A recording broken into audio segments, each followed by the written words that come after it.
ആദ്യം ഒരു പ്രധാനപ്പെട്ട വാർത്തയിലേക്കാണ്. ഗുരുതര ആരോപണങ്ങളിലടക്കം അന്വേഷണം നേരിടുന്നതിനിടെ ഡിജിപി എം.ആർ. അജിത് കുമാറിന് ഡിജിപിയായി സ്ഥാനക്കയറ്റം നൽകാൻ സർക്കാർ തീരുമാനം. സ്ക്രീനിംഗ് കമ്മിറ്റി ശുപാർശ മന്ത്രിസഭ അംഗീകരിച്ചു. സെയ്ഫ് സൈനുലാബ്ദീനുണ്ട്. സെയ്ഫ്, ഇപ്പോൾ അജിത് കുമാർ ഡിജിപി റാങ്കിലേക്ക് എത്തുകയാണ്. സ്ക്രീനിംഗ് കമ്മിറ്റിയുടെ ശുപാർശ മന്ത്രിസഭ അംഗീകരിച്ചിരിക്കുന്നു. അതിനപ്പുറത്തേക്ക് നിരവധി വിഷയങ്ങളിൽ അന്വേഷണം നേരിടുന്നതാണ്. പ്രത്യേകിച്ച് സംസ്ഥാന സർക്കാരിനെ പ്രതിസന്ധിയിലാക്കിയ പൂരം കലക്കൽ വിവാദം, ഒപ്പം തന്നെ RSS കൂടിക്കാഴ്ച, ഒപ്പം അനധികൃത സ്വത്ത് സമ്പാദനം തുടങ്ങിയ കേസുകളിലടക്കം അന്വേഷണം നേരിടുന്നു. എന്നാൽ ഇതൊന്നും സ്ഥാനക്കയറ്റത്തെ ബാധിച്ചില്ല. ഒരു കാരണവശാലും ബാധിക്കില്ല ജിൽസി. അത് സംസ്ഥാന സർക്കാർ ആ തീരുമാനത്തെ, സ്ക്രീനിംഗ് കമ്മിറ്റിയുടെ ഒരു ശുപാർശ ഉണ്ടായിരുന്നു. ആ സ്ക്രീനിംഗ് കമ്മിറ്റിയുടെ ശുപാർശ ഇന്നത്തെ മന്ത്രിസഭാ യോഗമാണ് അംഗീകരിച്ചിരിക്കുന്നത്. DGP സ്ഥാനത്തേക്ക് അദ്ദേഹത്തിന് സ്ഥാനക്കയറ്റം നൽകാൻ വേണ്ടി സ്ക്രീനിംഗ് കമ്മിറ്റി നേരത്തെ ശുപാർശ നൽകിയിരുന്നു. ആ ശുപാർശ നൽകാനുള്ള തീരുമാനം വലിയ വാർത്തയായി വന്നപ്പോൾ നമ്മൾ സർക്കാരുമായി ബന്ധപ്പെട്ട് ചില കാര്യങ്ങൾ സംസാരിച്ചിരുന്നു. അപ്പോൾ സർക്കാർ വിശദീകരണമായി അവർ നൽകിയത്, ഒരു വിജിലൻസിന്റെ അന്വേഷണം നടക്കുന്നത് കൊണ്ട് അത് അദ്ദേഹത്തിന്റെ സ്ഥാനക്കയറ്റത്തെ ബാധിക്കുന്ന വിഷയമല്ല. ഏതെങ്കിലും തരത്തിലുള്ള മറ്റ് ക്രിമിനൽ നടപടികളോ കേസുകളോ ഉണ്ടെങ്കിൽ മാത്രമാണ് അത് ആ രീതിയിൽ അതിനെ ബാധിക്കുന്നത്. അതുകൊണ്ട് അദ്ദേഹത്തിന് ADGP-യിൽ നിന്ന് DGP-യായി സ്ഥാനക്കയറ്റം നൽകുന്നതിന് ഏതെങ്കിലും തരത്തിലുള്ള കുഴപ്പങ്ങളില്ല എന്ന നിലപാടായിരുന്നു സ്ക്രീനിംഗ് കമ്മിറ്റി സ്വീകരിച്ചത്. ആ സ്ക്രീനിംഗ് കമ്മിറ്റിയുടെ ശുപാർശയാണ് ഇന്നത്തെ മന്ത്രിസഭാ യോഗത്തിന്റെ പരിഗണനയിലേക്ക് വന്നത്. മന്ത്രിസഭാ യോഗം അത് പൂർണ്ണമായും അംഗീകരിക്കുകയും ചെയ്തിട്ടുണ്ട്. അതായത് സംസ്ഥാന സർക്കാരിനെ പ്രതിസന്ധിയിലാക്കിയിട്ടുള്ള RSSന്റെ നേതാക്കളുമായി കൂടിക്കാഴ്ച നടത്തിയിട്ടുള്ള എം.ആർ. അജിത് കുമാർ എന്ന് പറയുന്ന പോലീസുകാരനെ, ADGP ആയിട്ടുള്ള പോലീസുകാരനെ, IPS-കാരനെ DGP ആയിട്ട് സ്ഥാനക്കയറ്റം നൽകാനുള്ള തീരുമാനം, സുപ്രധാനമായ തീരുമാനം ഇന്നിപ്പോൾ മന്ത്രിസഭാ യോഗം എടുത്തിരിക്കുന്നു. സംസ്ഥാന സർക്കാർ നേരത്തെ എടുത്ത നിലപാട്, അദ്ദേഹത്തിന് DGP സ്ഥാനക്കയറ്റം നൽകുന്നതിന് ഏതെങ്കിലും തരത്തിലുള്ള ബുദ്ധിമുട്ടില്ലാത്ത തരത്തിലായിരുന്നു ഒരു നിലപാട് സ്വീകരിച്ചിരുന്നത്. അതിന് ഏറ്റവും പ്രധാനപ്പെട്ട കാരണം അദ്ദേഹത്തെ ക്രമസമാധാന ചുമതലയിൽ നിന്ന് മാറ്റുക മാത്രമാണ് ചെയ്തത്. ഏതെങ്കിലും തരത്തിൽ അച്ചടക്ക നടപടിയിലേക്കും മറ്റും പോയിട്ടുണ്ടായിരുന്നില്ല. അങ്ങനെ അച്ചടക്ക നടപടിയിലേക്ക് മറ്റും പോയിട്ടുണ്ടായിരുന്നെങ്കിൽ ഈ ADGP എം.ആർ. അജിത് കുമാറിന് ഈ DGP-യായി സ്ഥാനക്കയറ്റം നൽകുന്നതിന് ചില സാങ്കേതിക തടസ്സങ്ങൾ ഉയർന്നു വരുമായിരുന്നു. അങ്ങനെ ഏതെങ്കിലും തരത്തിലുള്ള സാങ്കേതിക തടസ്സങ്ങൾ ഉണ്ടാക്കാതെ അദ്ദേഹത്തെ സംരക്ഷിച്ചുകൊണ്ട് സംസ്ഥാന സർക്കാർ ഒരു സ്ഥാനമാറ്റം മാത്രമാണ് നൽകിയത്. അതായത് ക്രമസമാധാന ചുമതലയിൽ നിന്ന് മാത്രം മാറ്റിക്കൊണ്ട് അദ്ദേഹത്തെ സംരക്ഷിക്കുകയാണ് ചെയ്തത്. ആ സംരക്ഷണം ഇപ്പോഴും തുടരുന്നു എന്നുള്ളതാണ് നമുക്ക് ഈ തീരുമാനത്തോടു കൂടി കാണാൻ കഴിയുന്നത്. ശരി സെയ്ഫ്, എന്തായാലും സർക്കാരിന്റെ സംരക്ഷണം, കരുതൽ എം.ആർ. അജിത് കുമാറിന് തുടരുകയാണ്. DGP-യായി സ്ഥാനക്കയറ്റത്തിന് അനുമതി നൽകിയിരിക്കുന്നു. സ്ക്രീനിംഗ് കമ്മിറ്റിയുടെ ശുപാർശ മന്ത്രിസഭ അംഗീകരിച്ചിരിക്കുന്നു. സെയ്ഫ്, നിരവധി വിഷയങ്ങൾ, അതായത് വെറും ഒരു അന്വേഷണം ഉപരി, സ്ക്രീനിംഗ് കമ്മിറ്റി പറഞ്ഞത് ഒരു അന്വേഷണം നടക്കുന്നത് കൊണ്ട് ഒരു സ്ഥാനക്കയറ്റം തടയാൻ കഴിയില്ല എന്നുള്ളതാണ്. പക്ഷേ ഇത് വെറും ഒരു കേസല്ല. പലകുറി സംസ്ഥാന സർക്കാരിനെ സംശയ നിഴലിലാക്കിയ, സംസ്ഥാന സർക്കാരിന്റെ നിലനിൽപ്പ് പോലും അപകടത്തിലാക്കിയ ഒരു അന്വേഷണ ഉദ്യോഗസ്ഥനാണ്. പലകുറി ഈ അന്വേഷണ ഉദ്യോഗസ്ഥനെ സംരക്ഷിക്കുന്നത് നമ്മൾ കണ്ടതാണ്. അതുകൊണ്ട് തന്നെ ഈ ഒരു തീരുമാനത്തിന് ഒരു രാഷ്ട്രീയ മാനം കൂടിയുണ്ട്. രാഷ്ട്രീയ മാനം മാത്രമല്ല ജിൽസി, രാഷ്ട്രീയം മാത്രമാണ് അതിനകത്ത് ഏറ്റവും പ്രധാനപ്പെട്ട കാര്യം. ഒരു ക്രമസമാധാന ചുമതലയുള്ള ADGP RSSന്റെ രണ്ട് നേതാക്കളെ കാണുന്നു. ഒന്ന് തൃശ്ശൂർ വെച്ച് കാണുന്നു, ഒന്ന് തിരുവനന്തപുരത്ത് വെച്ച് കാണുന്നു. RSSന്റെ ചുമതലയുള്ള നമ്മൾ സാധാരണക്കാരായ മനുഷ്യരെന്ന് നമ്മൾ വിലയിരുത്തുന്ന ആൾക്കാർ കേൾക്കാത്ത പേരുകളുള്ള ആൾക്കാരെ കാണുന്നു. ദത്താത്രേയ ഹൊസബേല എന്ന പേരുള്ള ആളെ കാണുന്നു. ആ വാർത്ത വരുന്ന സമയത്ത് ആദ്യമായിട്ടാണ് ഒരുപക്ഷെ ചില ആൾക്കാരെങ്കിലും ആ പേര് കേൾക്കുന്നത്. അതിനുശേഷം തിരുവനന്തപുരത്ത് മറ്റൊരു RSS നേതാവിനെ അദ്ദേഹം കാണുന്നുണ്ട്.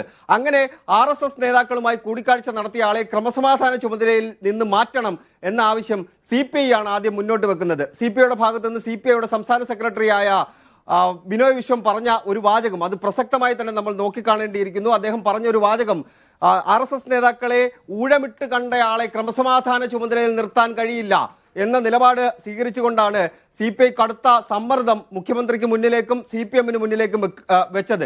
മുഖ്യമന്ത്രിയുടെയോ അല്ലെങ്കിൽ CPM-ന്റെയോ വലിയ ആത്മാർത്ഥത കൊണ്ടാണ് അദ്ദേഹത്തെ ക്രമസമാധാന ചുമതലയിൽ നിന്ന് മാറ്റിയത് എന്ന് പറഞ്ഞാൽ ആത്മാർത്ഥമായി നമുക്കതിനെ വിശ്വസിച്ചെടുക്കാൻ കഴിയില്ല. ഒരുപക്ഷെ ഇടതുമുന്നണിയിലെ രണ്ടാമത്തെ ഘടകകക്ഷിയുടെ വലിയ സമ്മർദ്ദം മൂലമായിരിക്കും അദ്ദേഹത്തെ അവിടെ നിന്ന് മാറ്റിയത്.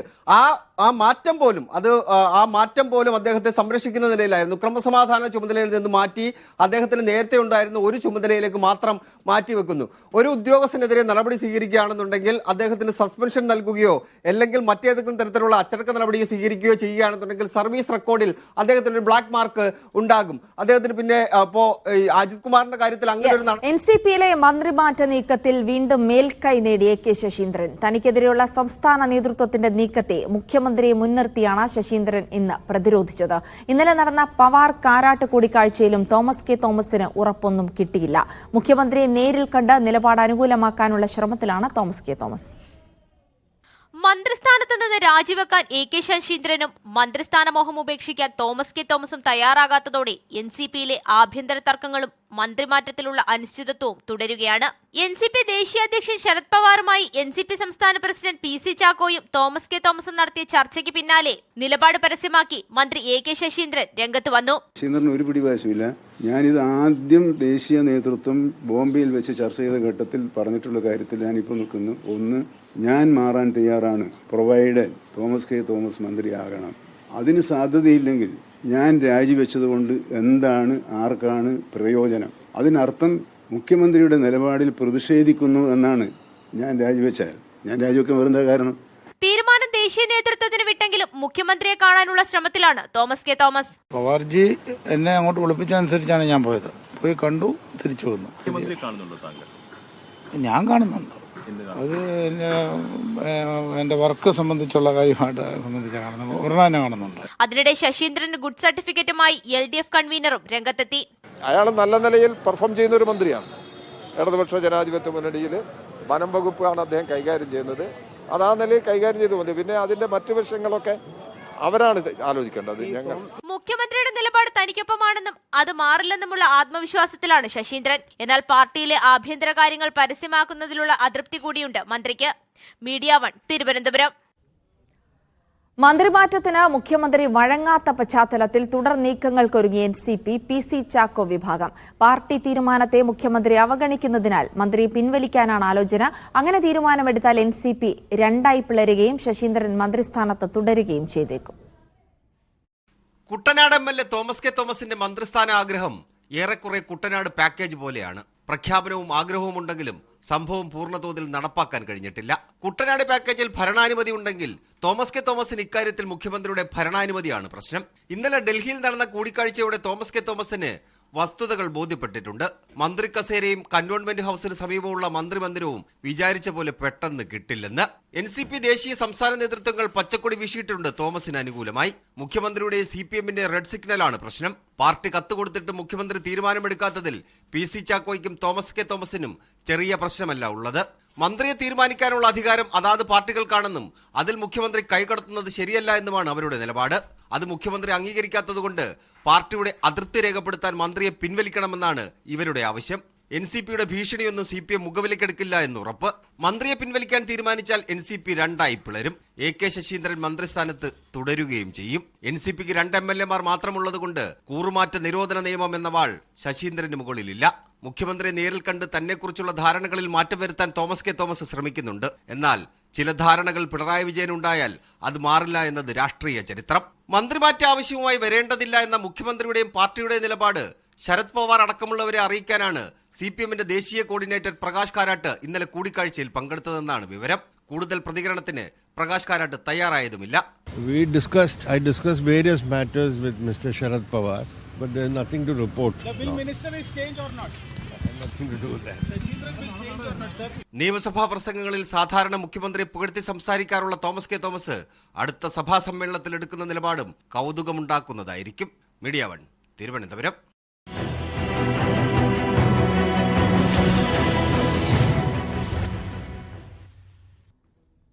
കേന്ദ്രമന്ത്രി അമിത്ഷായുടെ അംബേദ്കർ പരാമർശത്തിൽ പാർലമെന്റിന്റെ ഇരുസഭകളും പ്രക്ഷുബ്ധം. രാജ്യസഭയിൽ അമിത്ഷാ ഇന്നലെ നടത്തിയ പരാമർശമാണ് വിവാദമായത്. പ്രതിപക്ഷ പ്രതിഷേധത്തെ തുടർന്ന് ലോക്സഭയും രാജ്യസഭയും 2 മണിവരെ നിർത്തിവച്ചു. അംബേദ്കറുടെ ചിത്രം ഉയർത്തി സഭയ്ക്കകത്തും പുറത്തും MP-മാർ അണിനിരന്നു. ഇന്നലെ രാജ്യസഭയിൽ ഭരണഘടനാ ചർച്ചയിൽ സംസാരിക്കവെയായിരുന്നു അമിത്ഷാ അംബേദ്കറെ കുറിച്ച് പരാമർശിച്ചത്. പ്രതിപക്ഷം എപ്പോഴും അംബേദ്കറെ കുറിച്ച് പറയുന്നു. ആ സമയത്ത് ദൈവത്തെ വിളിച്ചിരുന്നുവെങ്കിൽ നന്നാകും എന്നായിരുന്നു പരാമർശം. अभी एक फैशन हो गया है, आम्बेडकर आम्बेडकर आम्बेडकर आम्बेडकर आम्बेडकर आम्बेडकर. इतना नाम अगर भगवान का लेते तो 7 जन्मों तक स्वर्ग मिल जाता. അംബേദ്കറെ അപമാനിച്ച അമിത്ഷാ രാജിവെക്കണമെന്ന് ആവശ്യപ്പെട്ട് അംബേദ്കറുടെ ചിത്രങ്ങളുമായി പ്രതിപക്ഷം പാർലമെന്റിനകത്തും പുറത്തും പ്രതിഷേധിച്ചു.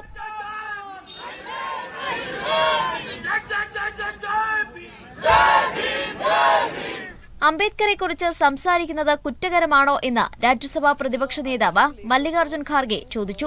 एक होकर जो बाबा साहब का अपमान शाह ने किया है वो गलत है, इसीलिए वो I demand his resignation. പ്രതിപക്ഷ പ്രതിഷേധത്തെ തുടർന്ന് ഇരു സഭകളും 2 മണിവരെ പിരിഞ്ഞു. മീഡിയ 1 ഡൽഹി. ഒറ്റ തെരഞ്ഞെടുപ്പ് ബിൽ അവതരണത്തിൽ നിതിൻ ഗഡ്കരി വിട്ടുനിന്നതോടെ പ്രതിരോധത്തിലായി ബി.ജെ.പി. കേന്ദ്ര നേതൃത്വം. പാർട്ടിയിലെ ഉന്നത നേതാക്കന്മാർക്ക് തന്നെ യോജിപ്പില്ലെന്ന ചർച്ചയ്ക്ക് ഗഡ്കരിയുടെ വിട്ടുനിൽക്കൽ ഇടയാക്കിയെന്നാണ് വിലയിരുത്തൽ. 4 മന്ത്രിമാരടക്കം 20 എംപിമാരോട് വിപ്പ് ലംഘിച്ചതിന് ബി.ജെ.പി. വിശദീകരണം തേടി. ഒറ്റ തിരഞ്ഞെടുപ്പ് ബിൽ അവതരണ സമയത്ത് എല്ലാവരും ലോക്സഭയിൽ ഉണ്ടാകണമെന്ന് കാട്ടി ബി.ജെ.പി. എംപിമാർക്ക് 3 വരി വിപ്പ് നൽകിയിരുന്നു. എന്നാൽ കേന്ദ്രമന്ത്രിമാരായ നിതിൻ ഗഡ്കരി, ഗിരിരാജ് സിംഗ്, CR പാട്ടീൽ, ജ്യോതിരാദിത്യ സിന്ധ്യ അടക്കം 20ഓളം പേരാണ് വിപ്പ് ലംഘിച്ച് സഭയിലെത്താത്തത്. ഭൂരിപക്ഷ വോട്ട് നേടി ബില്ല് അവതരിപ്പിച്ചെങ്കിലും വോട്ടെടുപ്പിൽ ശക്തി പ്രകടിപ്പിക്കുവാൻ സാധിക്കാത്തത് ബി.ജെ.പി. ദേശീയ നേതൃത്വത്തെ കടുത്ത ആശങ്കയിലാക്കിയിരിക്കുകയാണ്. വിപ്പ് ലംഘിച്ചവർക്ക് ഇന്നലെ തന്നെ ബി.ജെ.പി. കാരണം കാണിക്കൽ നോട്ടീസ് നൽകിയിരുന്നു. എന്നാൽ ഭരണപക്ഷത്തുള്ളവർ തന്നെ ബില്ലിനെ എതിർക്കുന്നുവെന്നാണ് പ്രതിപക്ഷ ആരോപണം. അതേസമയം ബില്ല് പരിഗണിക്കാനുള്ള സംയുക്ത പാർലമെന്ററി സമിതിയെ ഉടൻ പ്രഖ്യാപിക്കും. മീഡിയ 1 ഡൽഹി. SOG ക്യാമ്പിലെ വിനീതിന്റെ മരണത്തിൽ അസിസ്റ്റന്റ് കമാൻഡന്റ് അജിത്തിനെതിരെ ഗുരുതര വെളിപ്പെടുത്തൽ. അജിത്തിന്റെ വ്യക്തിവൈരാഗ്യമാണ് വിനീതിന്റെ മരണത്തിന് കാരണമെന്ന് അന്വേഷണ സംഘത്തിന് സഹപ്രവർത്തകർ മൊഴി നൽകി. ക്യാമ്പിലുണ്ടായിരുന്ന സുനീഷിന്റെ മരണത്തിൽ അജിത്തിന്റെ അടക്കം പങ്ക് ചോദ്യം ചെയ്തത് വിരോധത്തിന് വഴിവെച്ചെന്നാണ് മൊഴി. 2021 മരിച്ച വിനീതിന്റെ സുഹൃത്തും നാട്ടുകാരനുമായ സുനീഷ് അരീക്കോട് SOG ക്യാമ്പിലെ ട്രെയിനിങ്ങിനിടെ കുഴഞ്ഞു വീഴുന്നത്. മേലുദ്യോഗസ്ഥരുടെ അലംഭാവം കാരണം ആശുപത്രിയിലെത്തിക്കാൻ വൈകിയതാണ് സുനീഷ് മരിക്കാൻ കാരണമെന്നും കമാൻഡോകൾ ആരോപിക്കുന്നു. സുനീഷിന്റെ മരണത്തിൽ അസിസ്റ്റന്റ് കമാൻഡന്റായ അജിത്തിനുൾപ്പെടെയുള്ള പങ്ക് വിനീത് ചോദ്യം ചെയ്തത് വ്യക്തിവൈരാഗ്യത്തിന് കാരണമായി എന്നാണ് SOG കമാൻഡോകളുടെ മൊഴി. വിനീതിനെ കൊണ്ട് ക്യാമ്പിലെ ശുചിമുറി വൃത്തിയാക്കിച്ചു, കാട് വെട്ടിത്തെളിക്കാൻ നിർദ്ദേശിച്ചു എന്നീ മൊഴികളും AC അജിത്തിനെതിരെ സഹപ്രവർത്തകർ നൽകി. ചെറിയ കാരണങ്ങൾ പറഞ്ഞ് വിനീതിനെ റിഫ്രഷ്മെന്റ് കോഴ്സിൽ പരാജയപ്പെടുത്തിയെന്നും അവധി നിഷേധിച്ചുവെന്നും SOG കമാൻഡോകൾ നൽകിയ മൊഴിയിലുണ്ട്. കൊണ്ടോട്ടി DYSP KC സേതുവിന്റെ നേതൃത്വത്തിലാണ് കേസ് അന്വേഷണം. വരും ദിവസങ്ങളിൽ വിനീതിന്റെ കുടുംബത്തിന്റെ മൊഴിയും അന്വേഷണ സംഘം രേഖപ്പെടുത്തും. കഴിഞ്ഞ ഞായറാഴ്ച രാത്രിയാണ് അരീക്കോട് SOG ക്യാമ്പിലെ ശുചിമുറിയിൽ തണ്ടർബോൾട്ട് കമാൻഡോ ആയിരുന്ന വിനീത് സ്വയം നിറയൊടിച്ച് ജീവനൊടുക്കിയത്. മീഡിയ 1 മലപ്പുറം. ആംബുലൻസ് ഇല്ലാത്തതിനാൽ വയനാട്ടിൽ ആദിവാസി സ്ത്രീയുടെ മൃതദേഹം ഓട്ടോയിൽ കൊണ്ടുപോയതിൽ ട്രൈബൽ പ്രൊമോട്ടറെ ബലിയാടാക്കിയ അധികൃതർ. പ്രൊമോട്ടർ മഹേഷ് കുമാറിനെ പിരിച്ചുവിട്ട് മാനന്തവാടി ട്രൈബൽ ഡെവലപ്മെന്റ് ഓഫീസർ ഉത്തരവിറക്കി. നടപടിക്കെതിരെ ST പ്രൊമോട്ടർമാർ സമരം ആരംഭിച്ചു.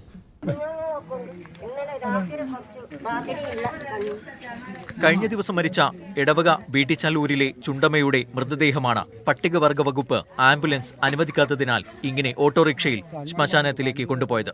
സംഭവം വിവാദമായതോടെ ST പ്രൊമോട്ടറെ ബലിയാടാക്കി മുഖം രക്ഷിക്കുകയായിരുന്നു സർക്കാർ. ST പ്രൊമോട്ടർ മഹേഷ് കുമാറിനെ പിരിച്ചുവിട്ട് മാനന്തവാടി ട്രൈബൽ ഡെവലപ്മെന്റ് ഓഫീസർ ഉത്തരവിട്ടു. ഇതോടെ ST പ്രൊമോട്ടർമാരുടെ നേതൃത്വത്തിൽ എടവക പഞ്ചായത്തിന് മുന്നിൽ സമരം ആരംഭിച്ചു. ഞാനവിടെ ഓഫീസിൽ എത്തുന്നതിന് മുന്നേ ഇവർ SMS-ലാക്കിയിരുന്നു. എന്നിട്ട് അതിനുശേഷം ഞാൻ എൻ്റെ ഭാഗത്തുള്ളൊരു മറുപടി പറഞ്ഞതിന് ശേഷമാണ് സാറ് പറയുന്നത് എൻ്റെ ഓർഡർ ഞാൻ മേലേക്ക് കൈമാറിയിട്ടുണ്ട് എന്നാണ് എൻ്റെ അടുത്ത് പറയുന്നത്. പിരിച്ചുവിടാൻ പറ്റില്ല. അവനെ എടുക്കുന്നവരെ ഞങ്ങൾ പ്രതിഷേധം ഞങ്ങൾ രേഖപ്പെടുത്തുന്നതോടൊപ്പം തന്നെ ഞങ്ങളുടെ കൂട്ടത്തിൽപ്പെട്ട ഞങ്ങളുടെ അമ്മ തന്നെയാണ് അവിടെ മരണപ്പെട്ടിട്ടുള്ളത്. ഞങ്ങൾ ആരും തന്നെ അനാഥരവ് കാണിച്ചില്ല. കാണിച്ചവർ വേറൊരു രാഷ്ട്രീയ ഗൂഢലക്ഷ്യം അതിലുണ്ട്. ആദിവാസി വയോധികയുടെ മൃതദേഹത്തോട് അനാദരവ് കാണിച്ച സംഭവത്തിൽ കുറ്റക്കാരായ മുഴുവൻ പേർക്കുമെതിരെ കർശന നടപടി ഉണ്ടാകണമെന്നും ST പ്രൊമോട്ടറെ മാത്രം ബലിയാടാക്കി രക്ഷപ്പെടാനാകില്ലെന്നും എടവക പഞ്ചായത്ത് ഭരണസമിതി പറഞ്ഞു. പ്രൊമോട്ടറെ നിയമിക്കുന്നതിലോ ശമ്പളം നൽകുന്നതിലോ ഇപ്പോൾ പിരിച്ചുവിട്ടതിലോ പഞ്ചായത്തിന് ഉത്തരവാദിത്തം ഒന്നുമില്ല. അവരെ നിയമിക്കുന്നതും അവരെ പിരിച്ചുവിടുന്നതും സർക്കാരാണ്, അല്ലാതെ പഞ്ചായത്തല്ല. പഞ്ചായത്തിന് അവരെ നിയമിക്കാനോ അവരെ പിരിച്ചുവിടാനോ പഞ്ചായത്തിന് അധികാരമില്ല. അതുകൊണ്ട് തന്നെ അവർ സമരം ചെയ്യേണ്ടത് സർക്കാരിനെതിരെയാണ് ചെയ്യേണ്ടത്.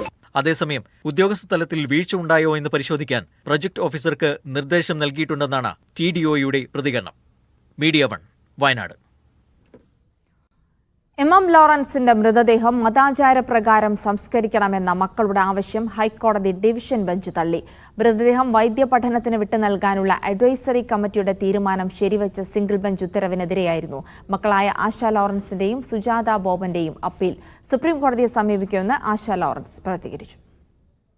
എം ലോറൻസ് മതപരമായി ജീവിച്ച ആളാണെന്നും അതിനാൽ മതാചാരപ്രകാരമുള്ള സംസ്കാരം നടത്താൻ അനുവദിക്കണമെന്നും ആവശ്യപ്പെട്ടാണ് മക്കളായ ആശ ലോറൻസും സുജാത ബോബനും ഹൈക്കോടതിയെ സമീപിച്ചത്. തർക്കങ്ങൾ അധിക നാളത്തേക്ക് നീട്ടിവെക്കുന്നത് ഉചിതമല്ലെന്നും മരിച്ച ആൾക്ക് അല്പമെങ്കിലും ആദരവ് നൽകണമെന്നും ചീഫ് ജസ്റ്റിസ് നിതിൻ ജംദാറും ജസ്റ്റിസ് എസ് മനു ഉൾപ്പെട്ട ഡിവിഷൻ ബെഞ്ച് പരാമർശിച്ചിരുന്നു. ഇതിന്റെ അടിസ്ഥാനത്തിൽ തർക്കപരിഹാരത്തിന് മുതിർന്ന അഭിഭാഷകനായ NN സുഗുണപാലനെ മധ്യസ്ഥനായി നിയോഗിച്ചു. എന്നാൽ ആശ ലോറൻസും സുജാത ബോബനും മധ്യസ്ഥ ചർച്ചകൾക്ക് തയ്യാറായില്ല. പിന്നാലെ വാദം കേട്ട ശേഷമാണ് എം ലോറൻസിന്റെ മൃതദേഹം വൈദ്യപഠനത്തിന് തന്നെ വിട്ടു നൽകാൻ ഹൈക്കോടതി ഉത്തരവിട്ടത്. സുപ്രീം കോടതി പോവും, ഞങ്ങൾ രണ്ടുപേരും പോവുകയാണ്. അതിന്റെ അഫിഡവിറ്റ് തയ്യാറാക്കിക്കൊണ്ടിരിക്കുവാണ്. ഇന്ന് തന്നെ ഒപ്പിടും, അത് ചെയ്യും. സെപ്റ്റംബർ 21 മുതിർന്ന CPM നേതാവ് എം ലോറൻസ് അന്തരിച്ചത്.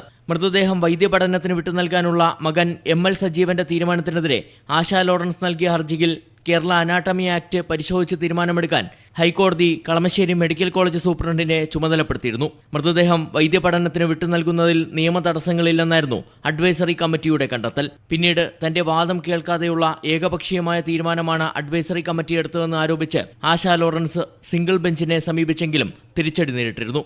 മീഡിയ 1 കൊച്ചി. ശംബൽ ഷാഹി മസ്ജിദിനെതിരെ പുതിയ നീക്കവുമായി ജില്ലാ ഭരണകൂടം. മസ്ജിദിലെ പുരാതന കിണർ പിടിച്ചെടുത്തു. മസ്ജിദിന്റെ കിഴക്കേ മതിലിനോട് ചേർന്ന കിണറാണ് മുന്നറിയിപ്പില്ലാതെ പിടിച്ചെടുത്തത്. നീക്കത്തെ എതിർത്ത് ജില്ലാ കളക്ടർക്ക് മസ്ജിദ് കമ്മിറ്റി വക്കീൽ നോട്ടീസ് അയച്ചു.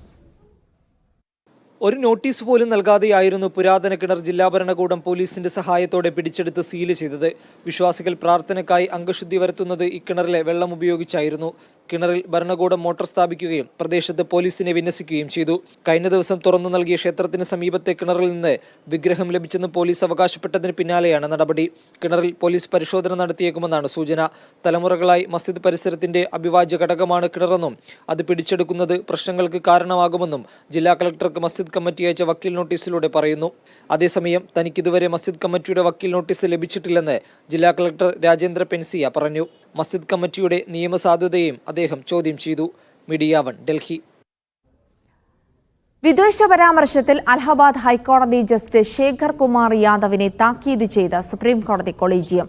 പദവി മനസ്സിലാക്കി സംസാരിക്കണമെന്നും സുപ്രീംകോടതി ചീഫ് ജസ്റ്റിസ് സഞ്ജീവ് ഖന്ന അധ്യക്ഷനായ കൊളീജിയം നിർദ്ദേശിച്ചു. ഇംപീച്ച് ചെയ്യാനുള്ള ശുപാർശ നൽകില്ലെന്നാണ് സൂചന. കൊളീജിയത്തിന്റെ നിർദ്ദേശപ്രകാരം ഇന്നലെ വൈകുന്നേരമാണ് ജസ്റ്റിസ് ശേഖർ കുമാർ യാദവ് ഡൽഹിയിലെത്തി ചീഫ് ജസ്റ്റിസ് സഞ്ജീവ് ഖന്ന അധ്യക്ഷനായ കൊളീജിയത്തിന് മുന്നിൽ ഹാജരായത്.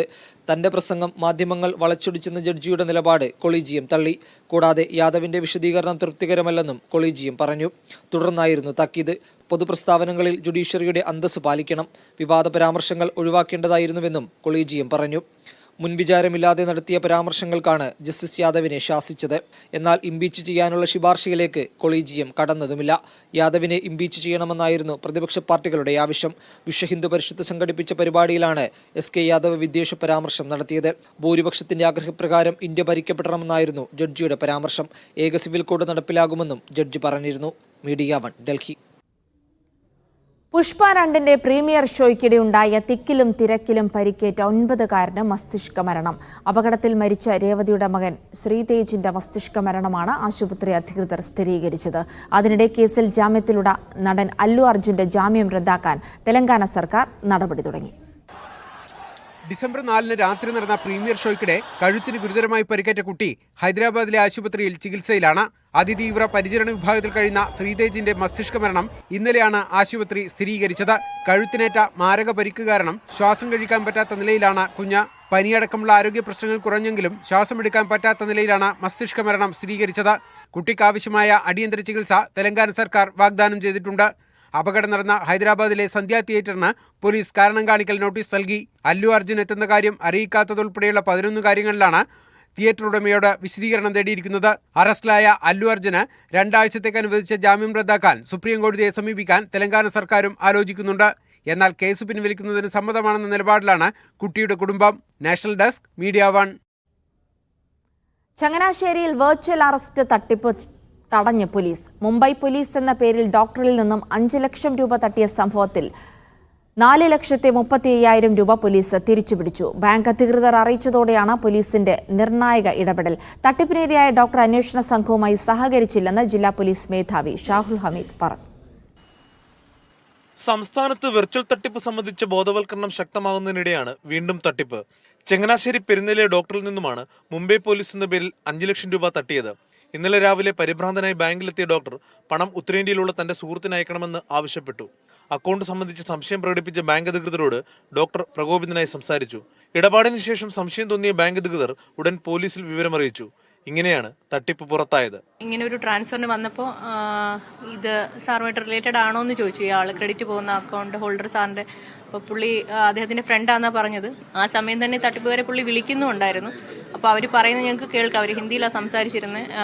ഇത് എൻ്റെ പേഴ്സണൽ ഫണ്ടാണ്, കുഴപ്പമൊന്നുമില്ല, അവരോട് പൊയ്ക്കോളാൻ പറയുന്നു. അപ്പോൾ ഞങ്ങൾക്ക് ഏകദേശം ഒരു നല്ലപോലെ ഉറപ്പായി.